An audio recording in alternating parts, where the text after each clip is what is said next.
भोपाल में सहकारी प्रदर्शनी का उद्घाटन प्रदेश के सहकारिता, खेल एवं युवा कल्याण मंत्री विश्वास सारंग ने किया। इस दौरान उन्होंने कहा कि सहकारिता देश के विकास, रोजगार और आत्मनिर्भरता का महत्वपूर्ण माध्यम बन रही है। भोपाल में आयोजित सहकारी प्रदर्शनी का शुभारंभ करते हुए मंत्री विश्वास सारंग ने कहा कि प्रधानमंत्री नरेंद्र मोदी देश में विकास, कल्याण और रोजगार के नए अवसर सृजित करने के लिए लगातार नए प्रकल्पों पर काम कर रहे हैं।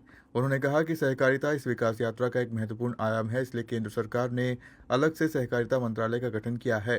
कैबिनेट मंत्री ने बताया कि प्रदेश में 29 जून से 5 जुलाई तक सहकारी सप्ताह मनाया जा रहा है। इस दौरान सहकारिता क्षेत्र की उपलब्धियों और नवाचारों को प्रदर्शनी के माध्यम से आमजन के सामने प्रस्तुत किया जा रहा है। उन्होंने कहा कि सहकारी संस्थाओं द्वारा तैयार किए जा रहे विभिन्न उत्पादों का भी प्रदर्शन किया गया है। इसका उद्देश्य सहकारी आंदोलन को और अधिक मजबूत करना तथा लोगों को इससे जोड़ना है।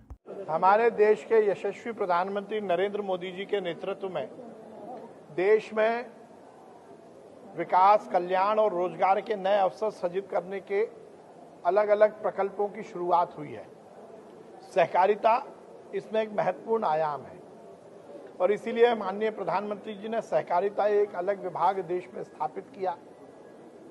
हमारे यशस्वी सहकारिता मंत्री अमित शाह जी को इसकी कमान दी गई और सहकारिता विभाग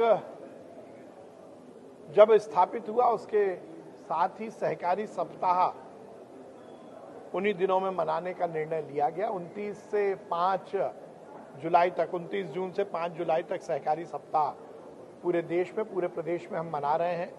आज हमने सहकारी प्रदर्शनी का उद्घाटन किया। ये प्रदर्शनी में सहकारिता से जुड़े हुए जितने आयाम हैं उसकी शोकेसिंग हो रही है। जहां हमारे अलग अलग मूवमेंट हैं उनको लेकर क्या कुछ हम कर रहे हैं ये जानकारी लोगों को इस प्रदर्शनी के माध्यम से मिलेगी। तो उसके साथ ही अलग अलग सहकारी संस्थाएं जिस प्रकार से नवाचार के माध्यम से यदि कोई उत्पाद बना रही हैं तो उसकी शोकेसिंग भी इस प्रदर्शनी में होगी। ये एक हमारा नवाचार है, नया प्रयास है और हमें बहुत प्रसन्नता है कि मध्य प्रदेश में सहकारी आंदोलन को हम और मजबूत करने के पथ पर चल पड़े।